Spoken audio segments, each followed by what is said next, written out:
Matapos ang araw na yun ay hindi na kami muling nagpansinan ni Roel. Pero shit lang, bakit ganun ako katanga? Bakit saka ko lang na-realize na mahal ko siya kung kailan gumibap na siya sa akin? Ang gulo, bakit ba kasi ang manhid ko? Naglalakad-lakad lang ako sa corridor. Lunch break namin kasi at mag-isa lang ako. Wala akong magawa. Absent kasi si Cindy at si Miguel naman ay busy sa library. Nang madaanan ko ang classroom namin, ay agad akong napatingin rito dahil parang may sumitsit. Sumilip ako sa salamin para tingnan kung may tao. Wala naman. Hindi ko naman magawang pumasok dahil nakalak ito.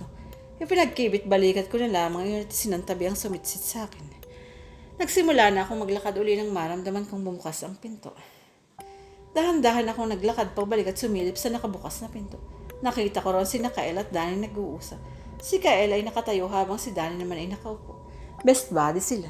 Kaibigan sila ni JM. Hoy Kael, bulyaw sa kanya ni Danny.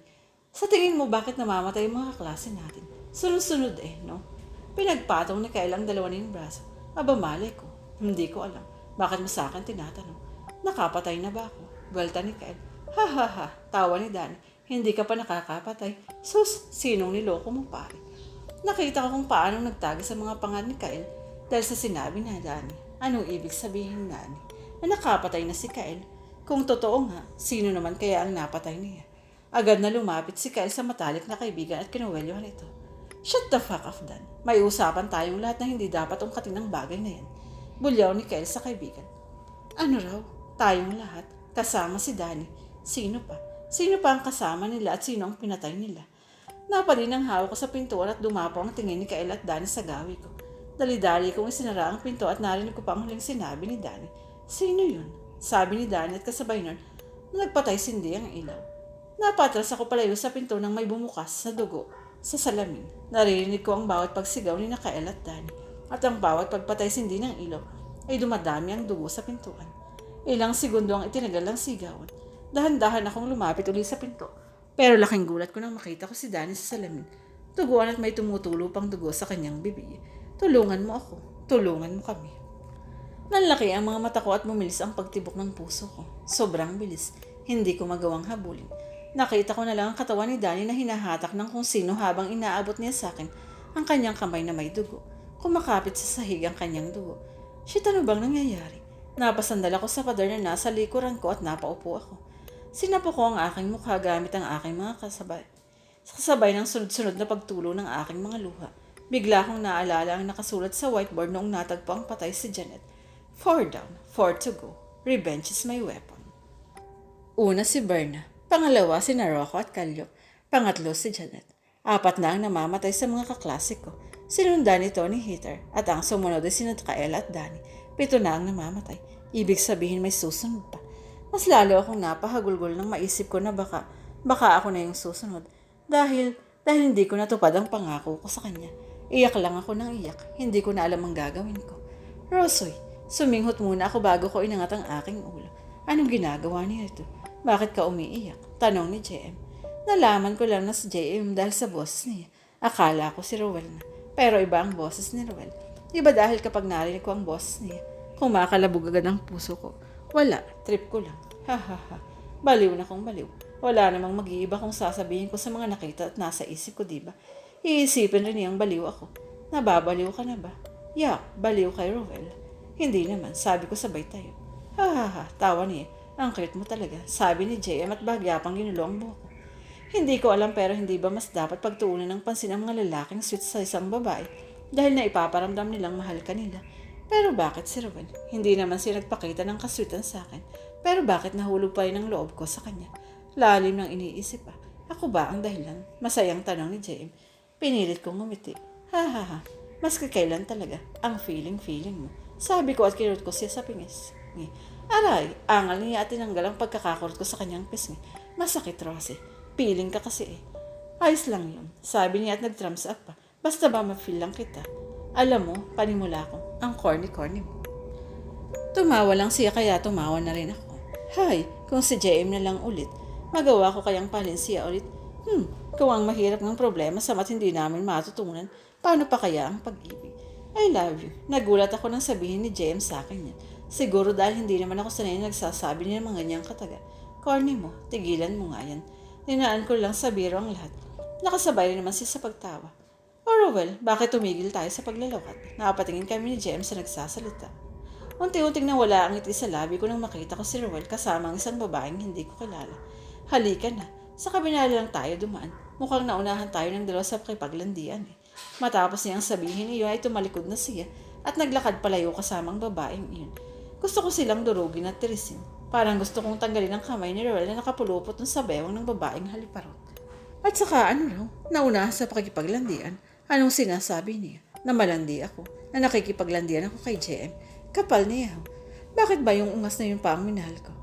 Rosie, maawa ka sa halaman, sigaw ni JM. Tumingin ako sa kanya. Ano? Kunot na akong tanong sa kanya. Itinuro niya ang gilid ko at sinundan ko naman ang tingin nito. Laking gulat ko na lang mapagtanto ko na halos madurog ko na pala ang halaman na hawak ko. Nagsiselos ako. Rosie, nakagawa ka ba ng cookies? Tanong sa akin ni Popoy. Hinalangkat ko ang bag ko at itinasang isang Tupperware na ang laman ay mga cookies na binay ko pa kagabi. Yap, gusto mong tikman? Tanong ko. Huwag na, para sa mga bata yan. Sabi niya at inalis na sa akin ang tingin. Mayroon kasi kaming activity sa values class namin, helping the orphans, kaya ito kami ngayon. Bumibiyahe papunta sa isang orphanage. By pair kami. Si Popoy ako ang magka-pair, samantalang ang iba kong klase ay magkakapartner, ang ibang taga-section. Hindi ko alam kung sino ang kaparehan ni Rowell. Bakit ko sa kanya. Nag-uusap kami ni Popoy tungkol sa ano ang dahilan namin para sa mga batang ma-assign namin. At napag-usapin na magbibig ako ng cookies at siya naman ang bahala sa damit at laruan. Kalahating oras nang nakalapat ang puwetan ko sa upuan at makalipas ang ilang minuto ay nakarating rin kami sa orphanage. Nang bumaba kami sa bus ay agad kong natanaw ang mga batang naglalaro sa labas ng orphanage. May mga ngiti sa labi nila kahit na wala silang mga magulang. Nang makapasok kami ay nakuha agad namin ang atensyon ng ilang mga bata. Napatigil sila sa kanilang ginagawa at lumapit sa amin ng isang mother na sa hula ko ay isa sa mga tagapamahala ng bahay ampunan. Kayo ba ang ipinadala ng eskwela niyo para maglingkod sa mga bata? Tumango at ngumiti si Ma'am Valius. Opo, sister. Ngumiti rin si sister. Ako si Sister Stella. Ako ang namamahala sa bahay ampunan na ito. Itinurn muna kami ni Sister Stella sa orphanage. Madaming bata pero sapat at maganda ang mga silid na tinutulugan, kinakain at pinaliliguan nila. Kinalabit ako bigla ni Popoy. Tingin mo, cute ang mapupunta sa atin. Bulong niya. Cute man o hindi, basta matulungan natin ayos na yun. Nakangiting sabi ko.